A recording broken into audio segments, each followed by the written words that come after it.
യോഹന്നാൻ അധ്യായം 16. നിങ്ങൾ ഇടറിപ്പോകാതിരിപ്പാൻ ഞാനിത് നിങ്ങളോട് സംസാരിച്ചിരിക്കുന്നു. അവർ നിങ്ങളെ പള്ളിഭ്രഷ്ടരാക്കും. അത്രയുമല്ല, നിങ്ങളെ കൊല്ലുന്നവനെല്ലാം ദൈവത്തിന് വഴിപാട് കഴിക്കുന്നു എന്ന് വിചാരിക്കുന്ന നാഴിക വരുന്നു. അവർ പിതാവിനെയും എന്നെയും അറിയായ്ക കൊണ്ട് ഇങ്ങനെ ചെയ്യും. അതിൻ്റെ നാഴിക വരുമ്പോൾ ഞാനത് നിങ്ങളോട് പറഞ്ഞിട്ടുണ്ടെന്ന് നിങ്ങൾ ഓർക്കേണ്ടതിന് ഇത് നിങ്ങളോട് സംസാരിച്ചിരിക്കുന്നു. ആദിയിൽ ഇത് നിങ്ങളോട് പറയാഞ്ഞത് ഞാൻ നിങ്ങളോട് കൂടെ ഇരിക്ക കൊണ്ടത്രേ. ഇപ്പോഴോ ഞാൻ എന്നെ അയച്ചവൻ്റെ അടുക്കൽ പോകുന്നു. നീ എവിടെ പോകുന്നു എന്ന് നിങ്ങൾ ആരും എന്നോട് ചോദിക്കുന്നില്ല. എങ്കിലും ഇത് നിങ്ങളോട് സംസാരിക്ക കൊണ്ട് നിങ്ങളുടെ ഹൃദയത്തിൽ ദുഃഖം നിറഞ്ഞിരിക്കുന്നു. എന്നാൽ ഞാൻ നിങ്ങളോട് സത്യം പറയുന്നു, ഞാൻ പോകുന്നത് നിങ്ങൾക്ക് പ്രയോജനം. ഞാൻ പോകാഞ്ഞാൽ കാര്യസ്ഥൻ നിങ്ങളുടെ അടുക്കൽ വരികയില്ല. ഞാൻ പോയാൽ അവനെ നിങ്ങളുടെ അടുക്കൽ അയക്കും. അവൻ വന്ന് പാപത്തെക്കുറിച്ചും നീതിയെക്കുറിച്ചും ന്യായവിധിയെക്കുറിച്ചും ലോകത്തിന് ബോധം വരുത്തും. അവർ എന്നിൽ വിശ്വസിക്കായ്ക കൊണ്ട് പാപത്തെക്കുറിച്ചും ഞാൻ പിതാവിൻ്റെ അടുക്കൽ പോകുകയും നിങ്ങൾ ഇനി എന്നെ കാണാതിരിക്കുകയും ചെയ്യുന്നത് കൊണ്ട് നീതിയെക്കുറിച്ചും ഈ ലോകത്തിൻ്റെ പ്രഭു വിധിക്കപ്പെട്ടിരിക്കുക കൊണ്ട് ന്യായവിധിയെക്കുറിച്ചും തന്നെ. ഇനിയും വളരെ നിങ്ങളോട് പറവാനുണ്ട്, എന്നാൽ നിങ്ങൾക്കിപ്പോൾ വഹിപ്പാൻ കഴിവില്ല. സത്യത്തിൻ്റെ ആത്മാവ് വരുമ്പോഴോ അവൻ നിങ്ങളെ സകല സത്യത്തിലും വഴി നടത്തും. അവൻ സ്വയമായി സംസാരിക്കാതെ താൻ കേൾക്കുന്നത് സംസാരിക്കുകയും വരുവാനുള്ളത് നിങ്ങൾക്ക് അറിയിച്ചു തരികയും ചെയ്യും. അവൻ എനിക്കുള്ളതിൽ നിന്നെടുത്ത് നിങ്ങൾക്ക് അറിയിച്ചു തരുന്നത് കൊണ്ട് എന്നെ മഹത്വപ്പെടുത്തും. പിതാവിനുള്ളതൊക്കെയും എനിക്കുള്ളത്. അതുകൊണ്ടത്രേ അവൻ എനിക്കുള്ളതിൽ നിന്നെടുത്ത് നിങ്ങൾക്ക് അറിയിച്ചു തരും എന്ന് ഞാൻ പറഞ്ഞത്. കുറഞ്ഞോന്ന് കഴിഞ്ഞിട്ട് നിങ്ങൾ എന്നെ കാണുകയില്ല, പിന്നെയും കുറഞ്ഞോന്ന് കഴിഞ്ഞിട്ട് നിങ്ങൾ എന്നെ കാണും.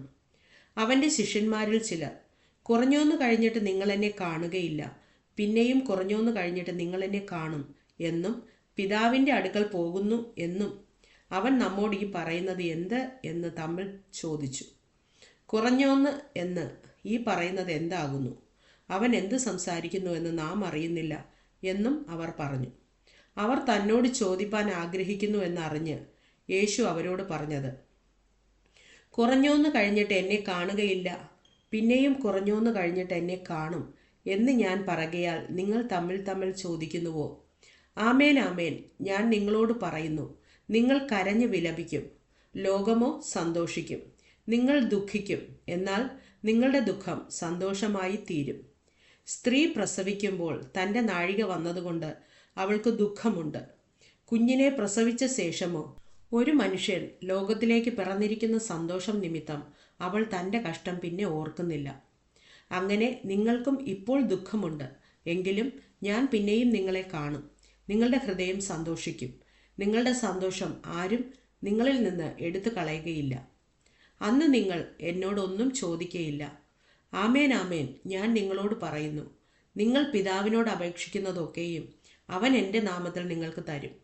ഇന്ന് വരെ നിങ്ങൾ എൻ്റെ നാമത്തിൽ ഒന്നും അപേക്ഷിച്ചിട്ടില്ല.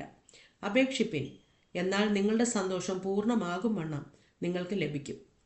ഇത് ഞാൻ സദൃശ്യമായി നിങ്ങളോട് സംസാരിച്ചിരിക്കുന്നു. എങ്കിലും ഞാൻ ഇനി സദൃശ്യമായി നിങ്ങളോട് സംസാരിക്കാതെ പിതാവിനെ സംബന്ധിച്ച് സ്പഷ്ടമായി നിങ്ങളോട് അറിയിക്കുന്ന നാഴിക വരുന്നു. അന്ന് നിങ്ങൾ എൻ്റെ നാമത്തിൽ അപേക്ഷിക്കും. ഞാൻ നിങ്ങൾക്ക് വേണ്ടി പിതാവിനോട് അപേക്ഷിക്കും എന്ന് ഞാൻ പറയുന്നില്ല. നിങ്ങൾ എന്നെ സ്നേഹിച്ചു. ഞാൻ പിതാവിൻ്റെ അടുക്കൽ നിന്ന് വന്നിരിക്കുന്നു എന്ന് വിശ്വസിച്ചിരിക്കുക കൊണ്ട് പിതാവ് താനും നിങ്ങളെ സ്നേഹിക്കുന്നു. ഞാൻ പിതാവിൻ്റെ അടുക്കൽ നിന്ന് പുറപ്പെട്ട് ലോകത്തിൽ വന്നിരിക്കുന്നു. പിന്നെയും ലോകത്തെ വിട്ട് പിതാവിൻ്റെ അടുക്കൽ പോകുന്നു. അതിന് അവൻ്റെ ശിഷ്യന്മാർ, ഇപ്പോൾ നീ സാദൃശ്യമൊന്നും പറയാതെ സ്പഷ്ടമായി സംസാരിക്കുന്നു. നീ സകലവും അറിയുന്നു എന്നും ആരും നിന്നോട് ചോദിപ്പാൻ നിനക്ക് ആവശ്യമില്ല എന്നും ഞങ്ങൾ ഇപ്പോൾ അറിയുന്നു. ഇതിനാൽ നീ ദൈവത്തിൻ്റെ അടുക്കൽ നിന്ന് വന്നിരിക്കുന്നു എന്ന് ഞങ്ങൾ വിശ്വസിക്കുന്നു എന്ന് പറഞ്ഞു. യേശു അവരോട്, ഇപ്പോൾ നിങ്ങൾ വിശ്വസിക്കുന്നുവോ? നിങ്ങൾ ഓരോരുത്തൻ താൻ്റെ സ്വന്തത്തിലേക്ക് ചിതറിപ്പോകുകയും എന്നെ ഏകനായി വിടുകയും ചെയ്യുന്ന നാഴിക വരുന്നു, വന്നുമിരിക്കുന്നു. പിതാവ് എന്നോടുകൂടെ ഉള്ളതുകൊണ്ട് ഞാൻ ഏകനല്ല താനും. നിങ്ങൾക്ക് എന്നിൽ സമാധാനം ഉണ്ടാകേണ്ടതിന് ഇത് നിങ്ങളോട് സംസാരിച്ചിരിക്കുന്നു. ലോകത്തിൽ നിങ്ങൾക്ക് കഷ്ടമുണ്ട്, എങ്കിലും ധൈര്യപ്പെടുവിൻ, ഞാൻ ലോകത്തെ ജയിച്ചിരിക്കുന്നു എന്ന് പറഞ്ഞു.